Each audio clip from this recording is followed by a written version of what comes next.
Mark Andreessen was quoted by the Wall Street Journal in 2011 by saying, "Software is eating the world." Indeed, enterprise software will grow to over $300 billion in annual revenues by the end of 2015. With the rapid consolidation of the industry, businesses are able to offer a much more complete and impactful solution. The result of this is that business strategies being driven by their technology. Would you like to know more? Keep watching. So, let's rewind nearly 100 years ago to the 1920s, when IBM invented the punch card machine. This was an exciting development in the advancement of modern hardware, but it posed unique challenges that catalyzed the potential for software later on. In particular, it posed two specific challenges. One, when a company used a punch card machine, it would typically fill a massive room. So that limited the company's ability to grow, and for the technology to grow with the company's growth. And the second problem was that, although this great piece of hardware could calculate really standard and monotonous accounting formulas, it gave no insights into predictability. Things like demand, things like cost, things like revenue. So these challenges ultimately opened up for software to create a massive opportunity. So let's circle back to the 1960s. Now, manufacturing in this era was huge. It was a large part of the United States GDP, and clearly, with the help of software, more important things could be done. So this ultimately gave rise to the Material Resource Planning System, the MRP system. And this was really the first of the enterprise software industry in North America. It was so popular that by the 1980s, over 8,000 United States companies were using it. But this was actually a competitive advantage for one particular segment of the market. For big companies, they were at a distinctive advantage because they had the resources to build software in-house. Nobody was purchasing it, there was no sales funnel, and it was strictly built by the professionals that they hired. But things started to change during the rise of the modern consumer web browser, Netscape. So let's go to the 1990s. Netscape opened up a whole industry in enterprise software by allowing application service providers. These were small vendors that solved unique problems with software. Now, how did they sell? Well, they sold through a lock-in contract.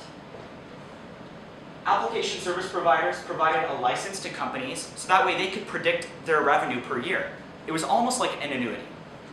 However, there were some distinct challenges with this. What if a company grew beyond the application? What if they needed more applications, but they were tied to this contract? Well, ultimately, it was Salesforce.com that capitalized on this opportunity by revolutioning the enterprise software industry with the dawn of the software as a service. So as Chris mentioned, SaaS is a huge shift in the industry that's changing the way that salespeople have to approach their jobs.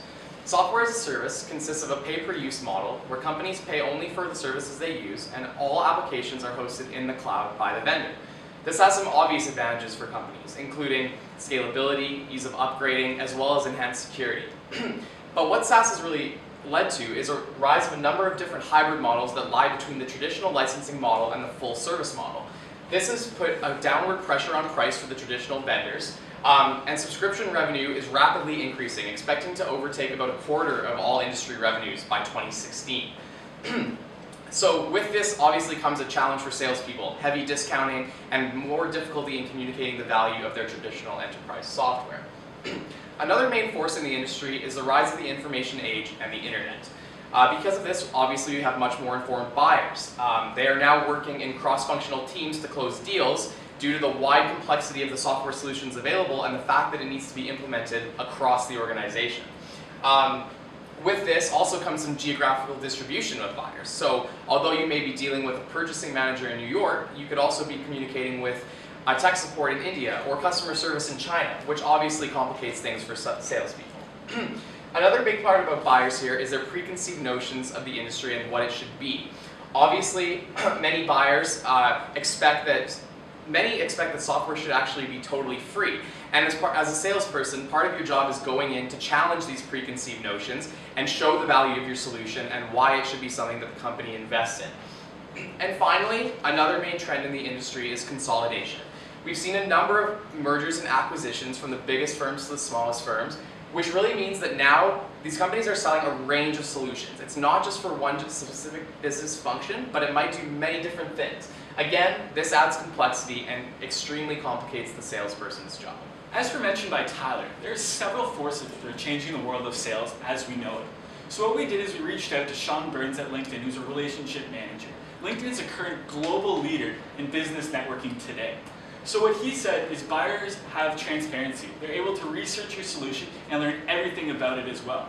But it goes the other way as well. As a sales individual, it's your responsibility to use all the social platforms to learn about who your buyer is, what they're doing, and what their buying process is to actually make the purchase of the enterprise solution. So what this leads to is the Challenger sales technique. So what the Challenger sales technique does is it really challenges those preconceived notions that the buyers have in their minds and really provides them new thoughts of how they can strategically grow their business and really provide that data that they can't counter and that they can understand. This will build credibility for yourself and legitimacy of the solution you are presenting to them. So what you're really doing is managing and educating the customer to make sure they understand how they can grow their business in the forward, not just on a short-term basis. After talking to numerous professionals in the industry, we were able to narrow it down to 3 best practices. So the first one is strong cross-functional teams. This is fundamental and vital to any sales professional in this industry because it's not as simple as simply making the sale. You want to make sure you're working with your engineers, your operations, and your customer service teams to make sure that the customer has a consistent experience throughout the entire process. Secondly, social selling and human to human. This might seem very, very simple, but at the end of the day, it is human to human. You really want to talk to buyers as a person and really want to understand what keeps them up at night and how we're going to make their lives a little bit better.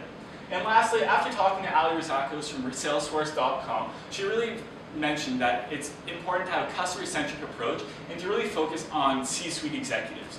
Nowadays, solutions are really consolidating and they focus on the entire business process automation and not one functionality. C-suite executives have that vision into a long-term strategic view and can really make that happen.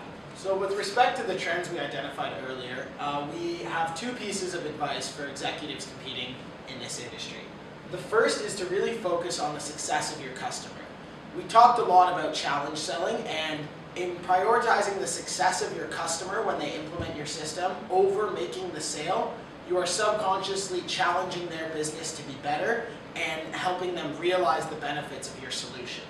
Following that, it's really important that sales executives identify and track the correct metrics when evaluating the performance of their company.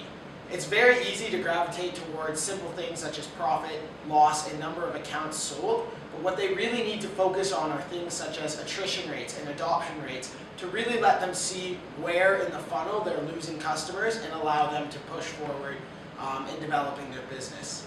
As a new graduate pursuing a career in sales in the SaaS industry, we have 2 pieces of advice for you. The first is to really build your own brand. So create your own content online, update your professional profiles, and join professional groups to stay up to date on the industry trends. We've come a long way since the IBM punch cards of 1928. And now that we are implementing cross-functional solutions, it's very important to understand the unique criteria of each decision maker within one organization's decision-making unit. Is a CRM system really necessary in today's day and age? Yes, a CRM tool is really necessary in today's day and age for several reasons. First of all, for any executive and sales managers, it's essential to understand how your team is selling and really understand what data you have to see how they are progressing. If you don't have that visibility and transparency into your team, you can't expect to have that consistency and expect consistent results from your team. What is challenge selling? So challenge selling is really about building network advocacy. It's all about challenging the viewpoints that the customers currently have by providing them with evidence and data that you cannot oppose. These new viewpoints are going to contradict some of the things that they've been doing for a very long time. So by providing a new perspective, these executives are going to be able to analyze their business and identify how they're going to grow for a long-term basis. How are market leaders currently pricing their solutions? So based on a PwC industry report, the way pricing is currently occurring is based on break-even points for these organizations. It's really important to understand the ROI for these customers and how this price is going to affect their business. Next, it's important to understand how these businesses and organizations work. We're always trying to upsell and cross-sell into businesses, so that's going to be built into the pricing model. There's usually going to be a higher upfront cost, but once you join a certain vendor, you're going to be able to scale your business and grow at a lower cost. How do you remain relevant in such a dynamic industry? So to remain relevant in such a dynamic industry, it's really important, number one, to really make sure that you're tracking everything that's changing on a regular basis. You always want to reevaluate what the customer wants and what they're looking for. Because if you bring something to the market that's not actually important to them, what value is that going to provide to them? And lastly, if your organization is big enough, with the consolidation of the industry, acquisition is also a great route to making sure that you're providing new relevant solutions to your customer base.